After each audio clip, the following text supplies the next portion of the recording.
Thank you. I've got two more quick questions. I know Jim has some questions as well. And we're going to take questions from all of you.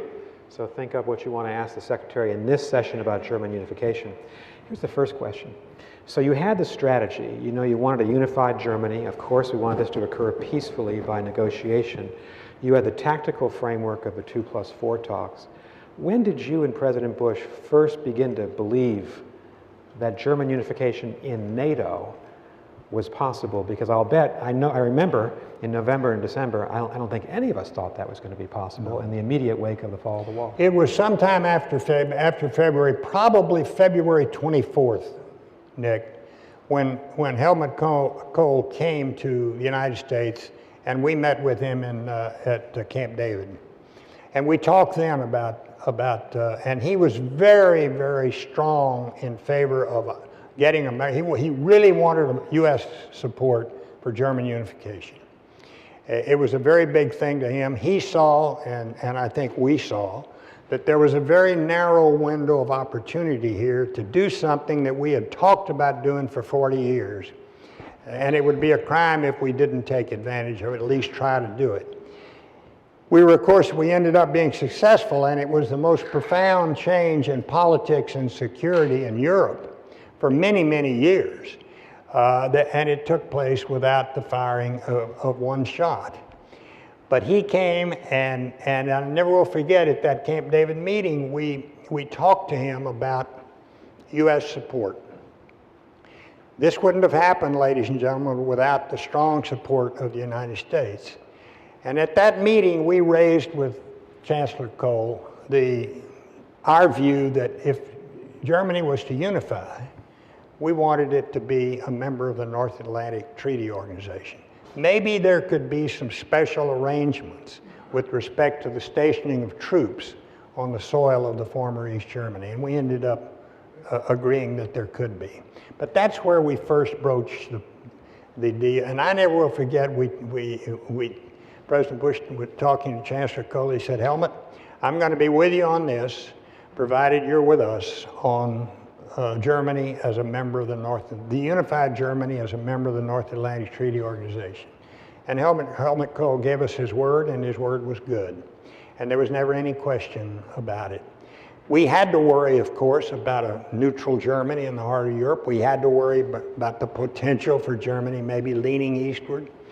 But once that meeting was over, and once he'd given President Bush his word, he was good to his word, and we were good to ours. And we picked up the ball and ran with it. When I think about these negotiations, I think about a triangle, the United States, West Germany, and the Soviet Union. And so you had firmed up your strategic agreement by the end of February with Chancellor Kohl. But Mikhail Gorbachev, the next month, March 1990, made a very strong statement saying no Germany in NATO. You then had to meet him in Moscow, but you also had a summit meeting with President Bush and Gorbachev at the first week of May. How did you change Gorbachev's mind? And you had a very close relationship with Eduard Shevardnadze, the Soviet foreign minister. Describe that process in your thinking. Well, I think Gorbachev finally came to accept reality. Unification was taking place on the ground.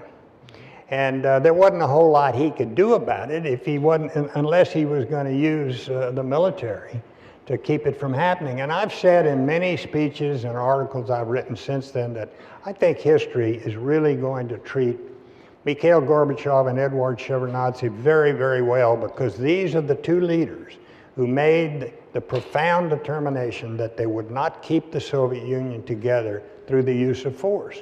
Up to that time, that's the way it had been maintained. And so there was a fundamental determination on their part they wouldn't do that. Furthermore, unification was taking place on the ground as we proceeded.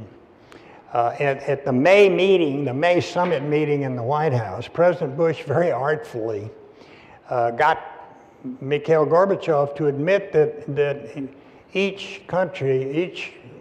any country that was a member of the CSCE, the big group of 32 countries, which is what the Soviets really wanted. They wanted to put this issue in that organization for it to be decided. But one of the maxims of that organization was each country had the right to decide what alliance it wanted to join. So we have a meeting in the cabinet room, and I'll never forget the dialogue. And President and Gorbachev are talking back and forth. At some point, President Bush says, well, now you know under the rules of the CSCE, each country has the option to choose the alliance it wants to be in. And Gorbachev says yes. He says, as a matter of fact, the unified Germany could choose to be in the Warsaw Pact. And President Bush says yes, and it could choose to be in NATO. And President Gorbachev said, yes, that's right. And once he said that the unified Germany could make the choice, it was over, basically. Except he still was reluctant, if you will remember. And he didn't really formally agree to the unified Germany being in NATO until a meeting he had with Kohl somewhere in, where was it? Russia. Russia, yeah. In Russia, thank you. So it starts with a Z, a big long name in Russia. It starts with a Z. And so you say, well, why did he choose that time to say, okay, we're going to do it? Well, guess what? He got 25 billion Deutschmarks from the West Germans. Now, that's not a matter, I mean, that's a matter of public record. People know that. There's not been a whole lot of conversation about that, but the Soviet Union was in really bad shape economically. It points up what can happen to countries that don't do the right thing economically. We ought to be thinking about that, but this is not the forum to talk about that in. I tell people, you know, if we didn't have the dollar as the de facto reserve currency of the world, we'd be Greece. We're in such debt. But you don't want to hear from a Treasury Secretary today. You want to hear from a Secretary of State. But the West Germans paid the Soviets. They loaned, I think it was just a grant, something like 25 billion Deutschmarks, just a lot of money. By that time, I think the handwriting was clearly on the wall. There wasn't any way Gorbachev and the Soviets were going to prevent German unification except through the use of force. And they'd renounced that. So that's really how things change. I was remiss in not